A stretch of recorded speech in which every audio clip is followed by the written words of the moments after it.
Good afternoon. Before discussing today's meeting, let me briefly address recent developments in the banking sector.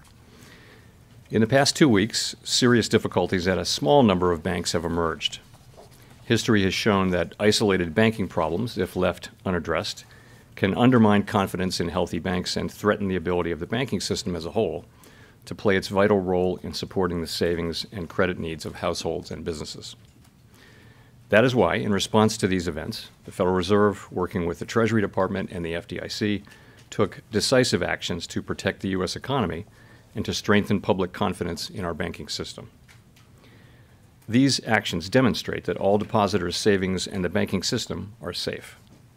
With the support of the Treasury, the Federal Reserve Board created the Bank Term Funding Program to ensure that banks that hold safe and liquid assets can, if needed, borrow reserves against those assets at par. This program, along with our long-standing discount window, is effectively meeting the unusual funding needs that some banks have faced and makes clear that ample liquidity in the system is available. Our banking system is sound and resilient with strong capital and liquidity. We will continue to closely monitor conditions in the banking system and are prepared to use all of our tools as needed to keep it safe and sound. In addition, we are committed to learning the lessons from this episode and to work to prevent events like this from happening again. Turning to the broader economy and monetary policy, inflation remains too high and the labor market continues to be very tight. My colleagues and I understand the hardship that high inflation is causing, and we remain strongly committed to bringing inflation back down to our 2% goal. Price stability is the responsibility of the Federal Reserve. Without price stability, the economy does not work for anyone. In particular, without price stability, we will not achieve a sustained period of strong labor market conditions that benefit all. The U.S. economy slowed significantly last year, with real GDP rising at a below-trend pace of 0.9%. Consumer spending appears to have picked up this quarter, although some of that strength may reflect the effects of swings in the weather across the turn of the year. In contrast, activity in the housing sector remains weak, largely reflecting higher mortgage rates.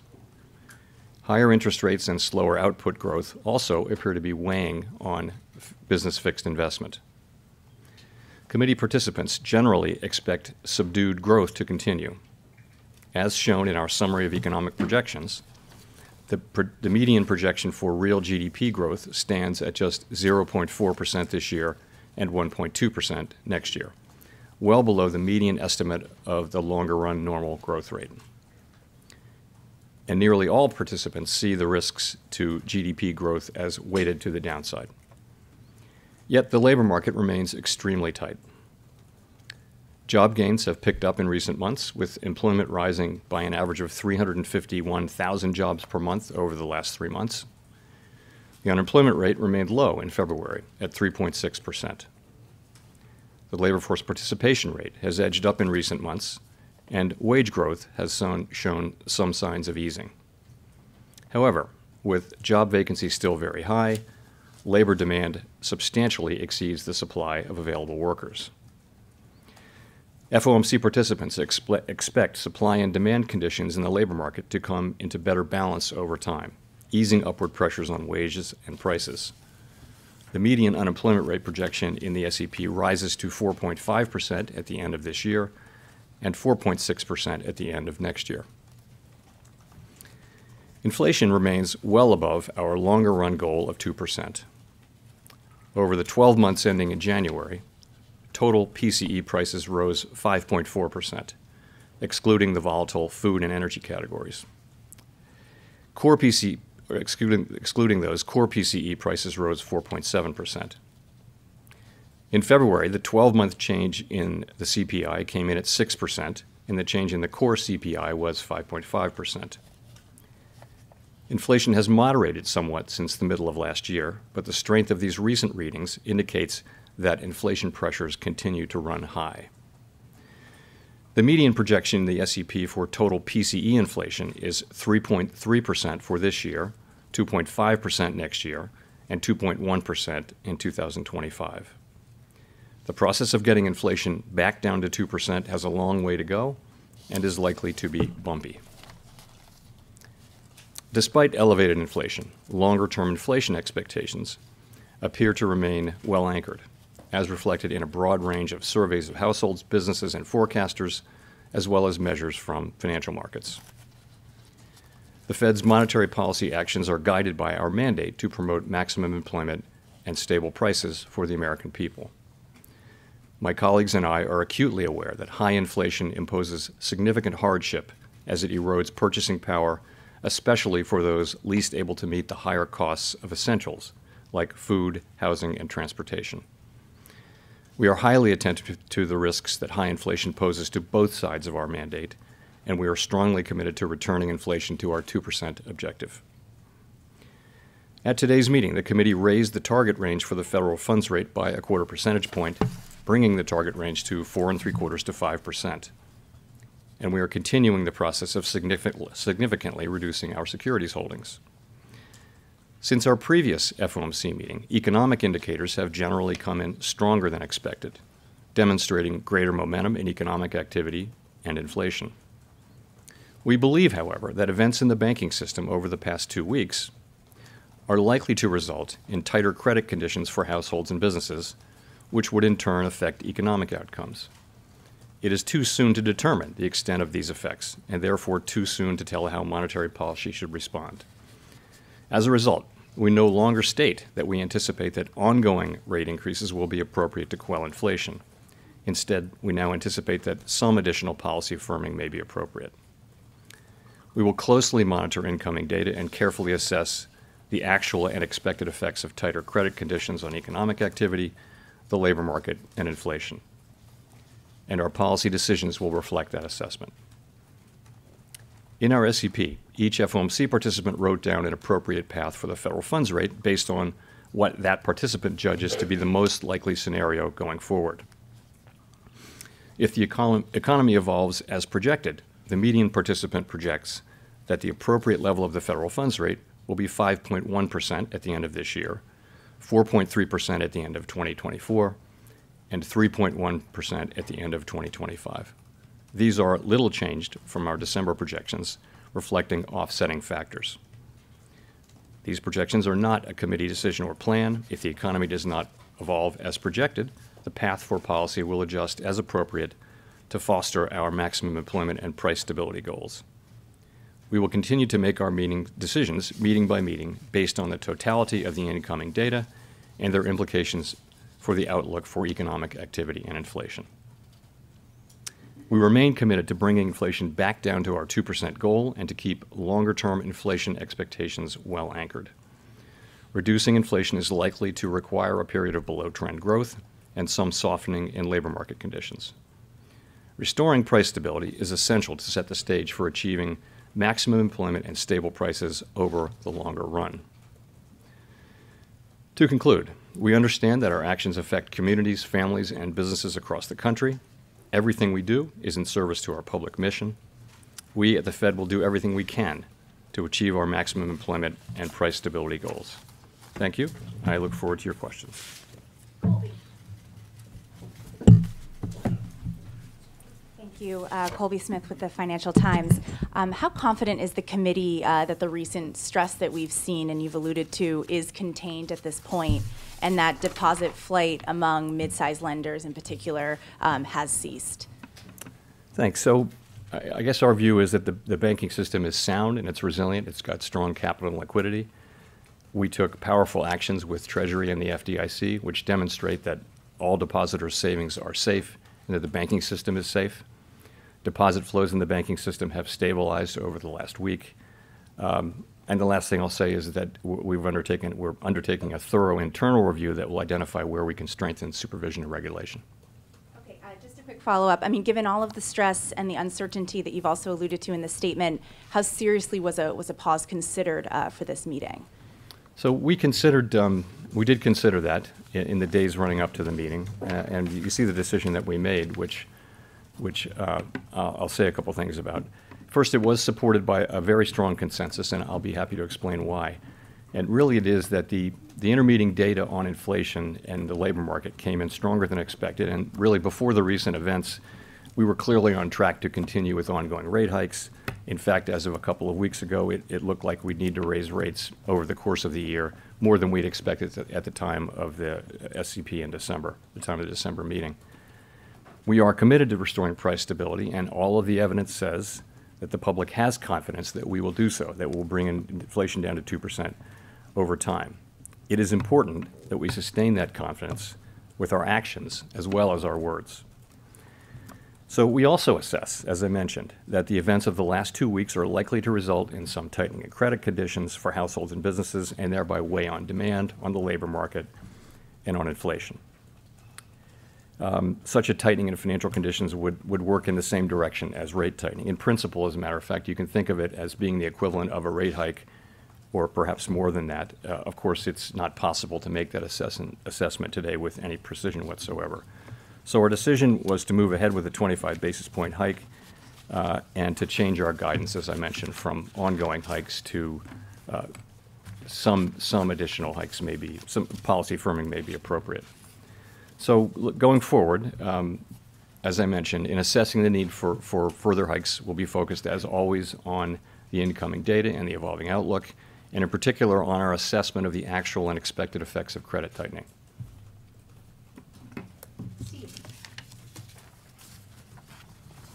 Mr. Chairman, can you explain the difference between ongoing rate increases and firming? Does firming imply a rate increase per se, or could policy firm without you increasing rates? No, I think it's meant to refer to our policy rate. Really, I would focus on the words may and some, as opposed to ongoing. So we clearly were, what we were doing there was taking on board trying to reflect the uncertainty about what will happen. I mean, it's possible that this will turn out to have very modest effects. These events will turn out to be very, very modest effects on the economy, in which case, and inflation will continue to be strong, in which case, the path will might look different. It's also possible that this potential tightening will contribute significant tightening in credit conditions over time, and in principle, if that means that monetary policy may have less work to do. We simply don't know.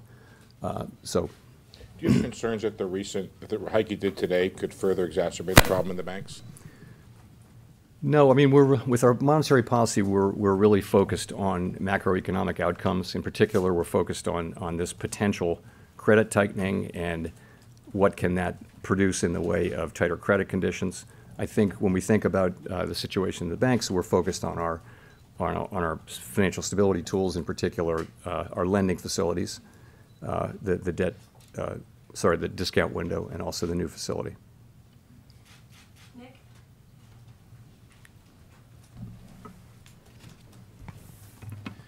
Nick Timmeros of the Wall Street Journal. Chair Powell, in your testimony 2 weeks ago, you had indicated you thought the terminal rate would be higher. Obviously, that was before the stress in the banking sector. And I realize there's a lot of uncertainty, but can you explain at all to what extent your forecasts or those of your colleagues or those of the board staff incorporated today a material tightening of credit availability because of the stress in the banking sector, or are you waiting to see it in the data before you incorporate that potential tightening into your forecasts? So, we've just come from an FOMC meeting, and the people who write the minutes will be very carefully counting. But I'll tell you what I heard. What I heard was a significant number of people saying that they anticipated there would be some tightening of credit conditions, and that would really have the same effects as our policies do, and that therefore they were including that in their assessment, and that if that turned out not to be the case, that in principle you'd need more rate hikes. So some people did reflect that in their SCP forecasts. I think there may also just have been, remember, this is 12 days ago. We're trying to assess something that just is so recent, and it's very difficult. There's so much uncertainty. So December was a good place to start, and we wound up with very similar outcomes for December. And in a way, the data in the first part, the first 5 weeks of the intermeeting period, pointed to stronger inflation and stronger labor market. So that pointed to higher rates, and then this latter part, kind of the possibility of credit conditions tightening, really offset that effectively. To follow up, have you considered at all whether your primary tool, the funds rate, is going to be enough to sustain the kind of tighter financial conditions that you believe will be necessary without doing significant damage to the banking sector? Have you, for example, considered changing reserve requirements, selling assets out of the system, open market account, as a way to better achieve tighter financial conditions that don't accelerate deposit erosion, for example, from banks? You know, we know that we have other tools in effect, but no, we think our monetary policy tool works, and we think, you know, many banks, our rate hikes were well telegraphed to the market, and many banks have managed to handle them. Victoria. Hi, Victoria Guida with Politico. I wanted to ask, you, along with the FDIC and the Treasury, the Fed Board decided to invoke the systemic risk exception to allow uninsured depositors to be protected at these two banks. And I was just wondering if you could speak to why that decision was made. Was it purely a confidence issue, or was there a concern that there would be some sort of economic contagion or financial contagion from the failure of these banks? The issue was really not about those specific banks, but about the risk of a contagion to other banks and to the financial markets more broadly. That was the issue. Okay, and then can you also, just to follow up, can you speak to the role that you will be playing in the Fed's internal investigation on its supervision and regulation? So Vice Chair Barr is of course leading that review, and he's responsible for it in his capacity as Vice Chair for Supervision. I realized, you know, right away that there was going to be a need for a review. I mean, the question we were all asking ourselves over that first weekend was, how did this happen? And so what we did was early Monday morning we sat down and said, let's do this, and he was obviously going to lead it in his capacity. So I don't, you know, my role was to announce it, and I get briefed on it, but I'm not involved in the work of it.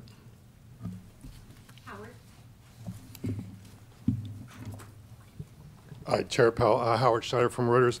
So I want to go back to your February press conference. You mentioned the word disinflation, I believe, 9 or 10 times, a process that you felt was, I forget the word you used, but gratefully underway or something like that. Is disinflation still occurring in the U.S. today? Yes. I mean, what actually happened, Howard, was I got the question 12 times. So maybe it's a feature, not a bug. But But yeah, absolutely absolutely the same. The story is intact. So it's really three parts, right? Goods inflation's been coming down now for 6 months. It's proceeding more slowly than we would have liked, but it's certainly proceeding. Housing services is really a matter of time passing. We continue to see the new leases being signed at much lower levels of inflation. So that's 44% of the core PCE index, where you've got a story that's ongoing. Where we didn't have in February, and we still don't have now, is a sign of progress in the non-housing services sector, and that is, that's just something that will have to come through softening demand, and perhaps some softening in labor market conditions. We don't see that yet, and that's of course 56% of the index. So the story is pretty much the same. I will say that the inflation data that we got, to your point, really pointed to stronger inflation. If I could follow up on that, I was curious why you don't see more coming from the credit crunch, because it seems to me that's something that you'd actually welcome to a degree and expect. And are you not seeing more coming from that because you don't know, or because you just don't want to have another round of wishful thinking? So it's really just a question of not knowing at this point. There's a great deal of literature on the connection between tighter credit conditions, economic activity, hiring, and inflation. Very large body of literature.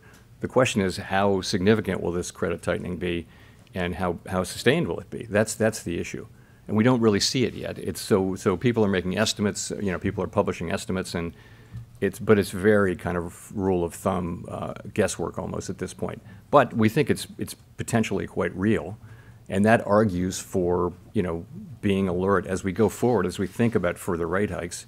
For us, we'll be paying attention to the actual and expected effects from that. Gina. Hi, Chair Powell. Gina Smilik from the New York Times. Thank you for taking our questions. I wonder if you could talk a little bit, I know that you've got your internal review coming, but I wonder if you could talk a little bit about what you think happened with oversight at Silicon Valley Bank and whether this suggests that something about regulation and supervision needs to actually change going forward. And I wonder, how can the American people have confidence that there aren't other weaknesses out there in the banking system, given that this one got missed, as you noted? So let me say what I think happened, and then I'll come to the questions around supervision. So at a basic level, Silicon Valley Bank management failed badly. They grew the bank very quickly. They exposed the bank to significant liquidity risk and interest rate risk, didn't hedge that risk. We now know that supervisors saw these risks and intervened. We know that the public saw all this. We know that SVB experienced an unprecedentedly rapid and massive bank run. So this is a very large group of connected depositors, concentrated group of connected depositors, and a very, very fast run, faster than the historical record would suggest. So as for us, so for our part, we're doing a review of supervision and regulation. My only interest is that we identify what went wrong here. How did this happen is the question. What went wrong? Try to find that. We will find that. And then make an assessment of what are the right policies to put in place so that it doesn't happen again, and then implement those policies. It would be inappropriate for me at this stage to offer my views on what the answers might be. I simply can't do that. Vice Chair Barr is leading this, and I think he's testifying next week, so, but that will be up to him. So that's really where it is. The review is going to be thorough and transparent. It is clear, to your last question, it's clear that we do need to strengthen supervision and regulation. And I assume that there will be recommendations coming out of the report, and I plan on supporting them and supporting their implementation. Sorry, and the final point, can we feel confident that these weaknesses don't exist elsewhere, given that they got missed at this bank? These are not weaknesses that are at all broadly through the banking system. This was a bank that was an outlier in terms of both its percentage of uninsured deposits and in terms of its holdings of duration risk. And again, supervisors did get in there, and they were, as you know, obviously, they were on this issue, but nonetheless, this still happened. And so that's really the nature of the of the review, is to discover that. Go to Mike McKee. Michael McKee from Bloomberg Radio and Television. You've been very consistent in saying that the Fed would be raising interest rates and then holding them there for quite some time. Following today's decision, the markets have now priced in one more increase in May, and then every meeting the rest of this year, they're pricing in rate cuts. Are they getting this totally wrong from the Fed, or is there something different about the way you're looking at it, given that you're now thinking that moves might be appropriate as opposed to ongoing? So we published an SEP today, as you will have seen, and it shows that basically participants expect relatively slow growth, a gradual rebalancing of supply and demand in the labor market, with inflation moving down gradually. In that most likely case, if that happens, participants don't see rate cuts this year. They just don't. I would just say, as always, the path of the economy is uncertain, and policy is going to reflect what actually happens rather than what we write down in the SEP. But that's not our baseline expectation. Well, if I could follow up and ask, as you look forward into the rest of the year here, are you saying that what you see and the 5.1% basically consensus is based on it will be sufficiently restrictive, or is it leavened by the idea of you don't know what's going to happen? In other words, what should people think about in terms of how the Fed thinks about how far it is from the terminal?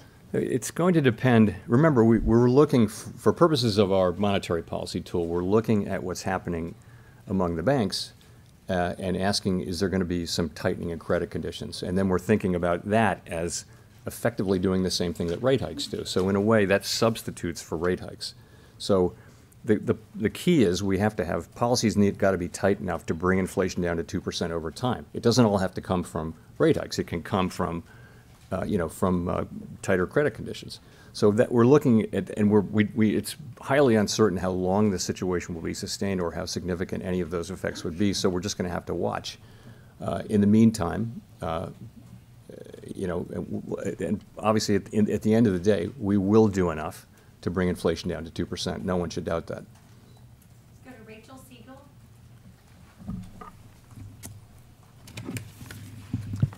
Hi, Chair Powell. Rachel Siegel from the Washington Post. Thank you for taking our questions.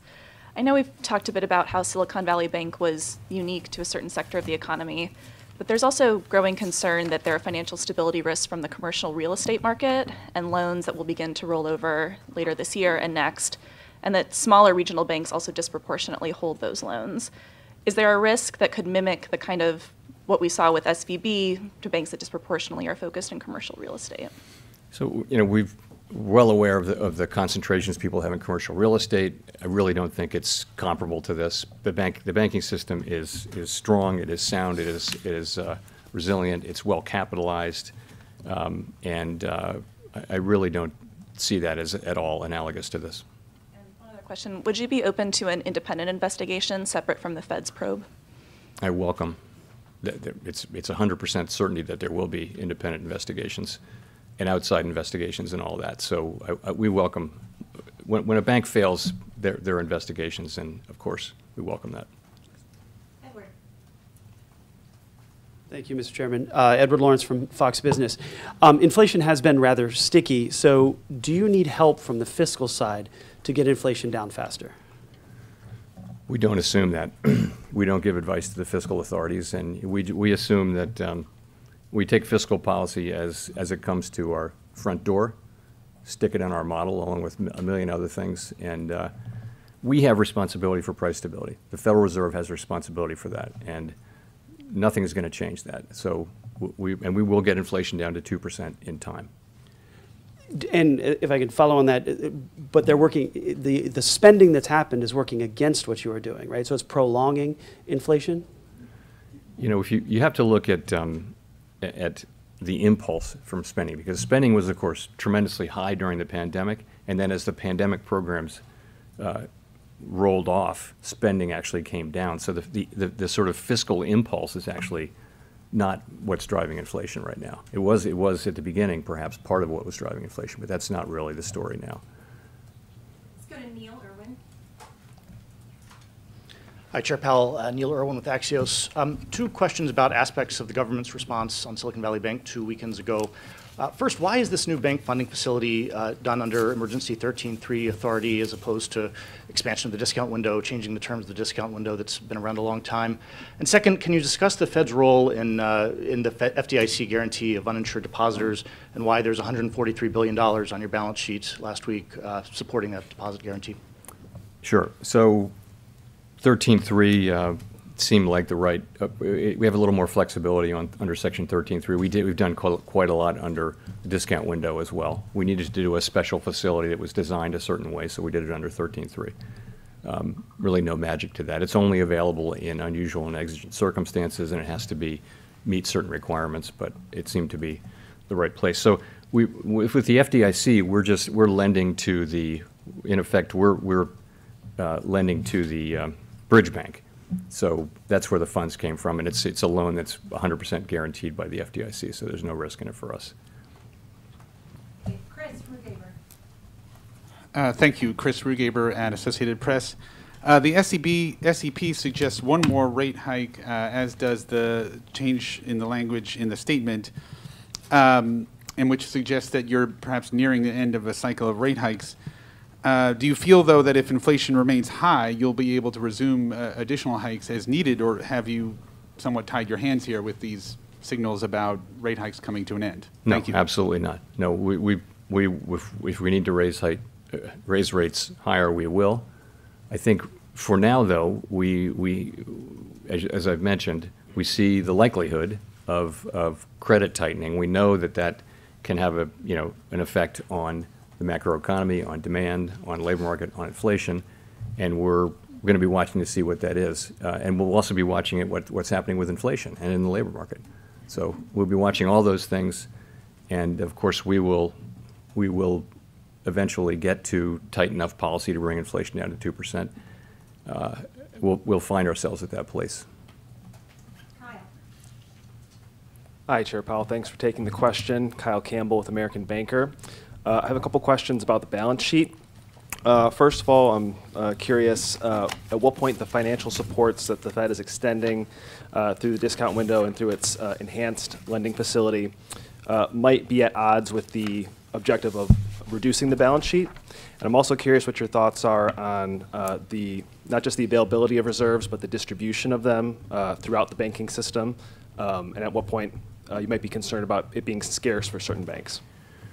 So, so people think of QE and QT in different ways, so let me be clear about how I'm thinking about these recent developments. So the recent liquidity provision that has increased the size of our balance sheet, but the intent and the effects of it are very different from when we expand our balance sheet through purchases of longer-term securities. Large-scale purchases of long-term securities are really meant to alter the stance of policy by pushing up the price and down the rates, longer-term rates, which supports demand through channels we understand fairly well. The balance sheet expansion is really temporary lending to banks to meet those special liquidity demands created by the recent tensions. It's not intended to directly alter the stance of monetary policy.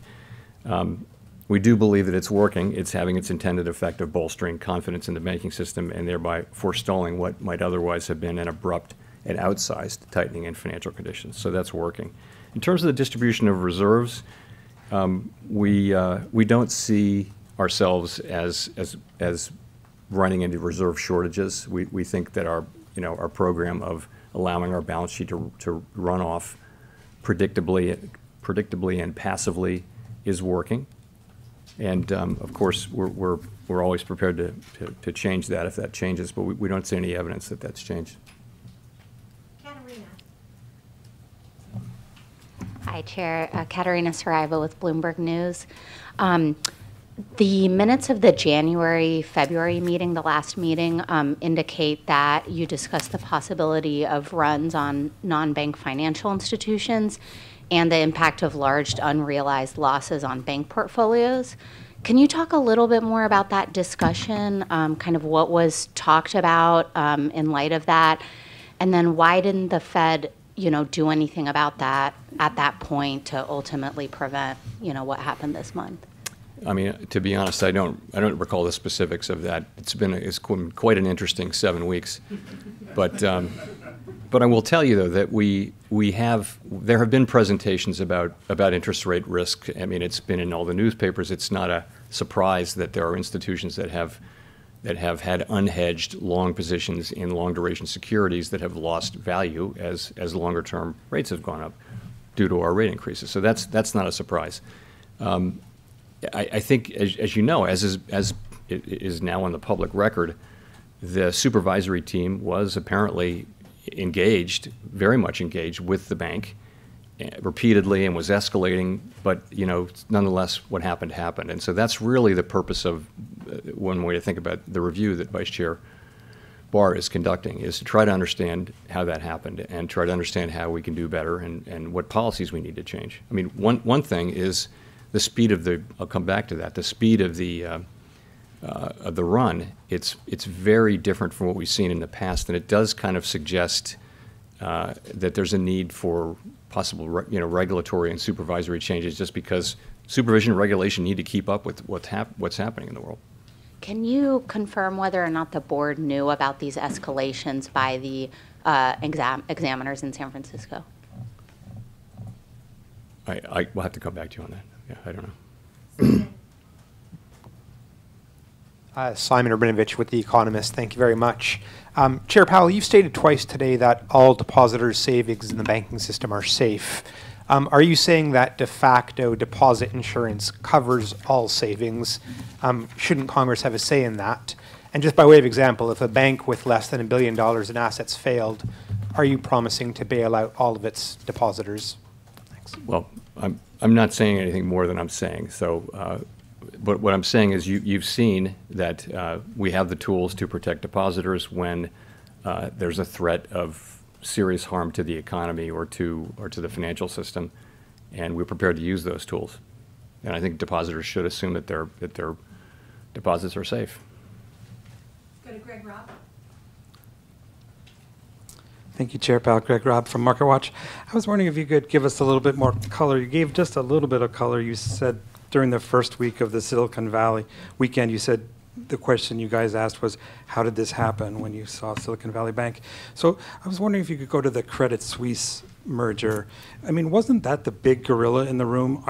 Didn't you breathe a sigh of relief when that merger happened? Thanks. Sure. So, that was really the Swiss government. We, of course, were following it over the course of the weekend, and we were engaged with their authorities in the way that you would expect, all the ways that you would expect. It seems to have been a positive outcome in the sense that the transaction was agreed to, and it has been, the markets have accepted it, and it seems to have gone well, and I think there was a concern that it might not go well. So coming into the middle of this week, yes, I would say that has gone well so far. Nicole. Hi, thank you, Chair Powell. Nicole Goodkind with CNN Business. In the summary of economic projections, the FOMC sees the unemployment rate increasing to 4.5% this year. I'm wondering how you anticipate preventing this from snowballing while using the admittedly blunt tools at your disposal.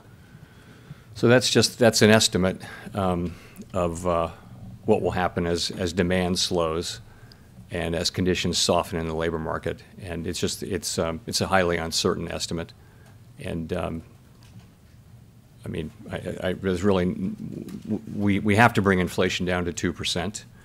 The costs of bringing it down, there are real costs to bring it down to 2%, but the costs of failing are much higher. And if you read your history, as I'm sure you have, you can see that if the central bank doesn't get inflation back in place, make sure that inflation expectations remain anchored, you can have a long series of years where inflation is high and volatile, and it's hard to invest capital. It's hard for an economy to perform well, and we're looking to avoid that, and and to get back to where we need to be, back to where we were for a quarter century, and get there as quickly as we can. But I guess the question is, historically, it's hard to. Mr. Mike, please.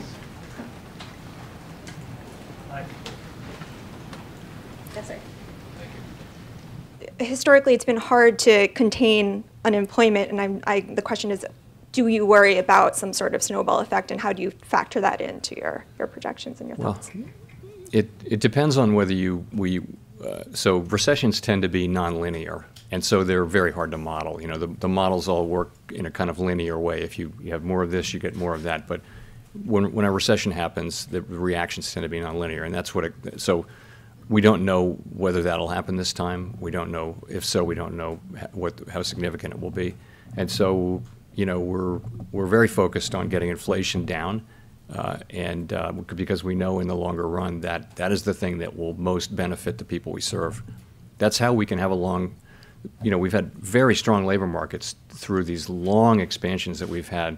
4 of the 5 longest, or 3 of the 4 longest expansions in U.S. history have been really since the high inflation period. And the reason was inflation wasn't forcing the central bank to come in and stop an incipient or an expansion. You can have very, very long expansions without high inflation, and we had several of those, and they're very good for people. You see late in an expansion, you see low unemployment, you see the benefits of wages going to people at the lower end of the wage spectrum. It's just a place that we should try to get back to. Jean. Hi, Chair Powell. Jean Young with Market News. I just wanted to ask, with all the events of the past 2 weeks, do you still see a possibility of a soft landing for the U.S. economy? It's too early to say really whether these events have had much of an effect. It's hard for me to see how they would have helped the possibility, but I guess I would just say it's too early to say whether there really have been changes in that. The question will be how long this period is sustained. The longer it's sustained, then the greater will be the likely declines in or tightening in credit standards, credit availability. So we'll just have to see. I do still think, though, that there's a pathway to that. I think that pathway still exists, and we're certainly trying to find it. Nancy. Hi, Chair Powell. Nancy Marshall-Genzer with Marketplace. Just wondering how many financial institutions have been issued matters requiring attention or matters requiring immediate attention citations at this point? How many? I don't know.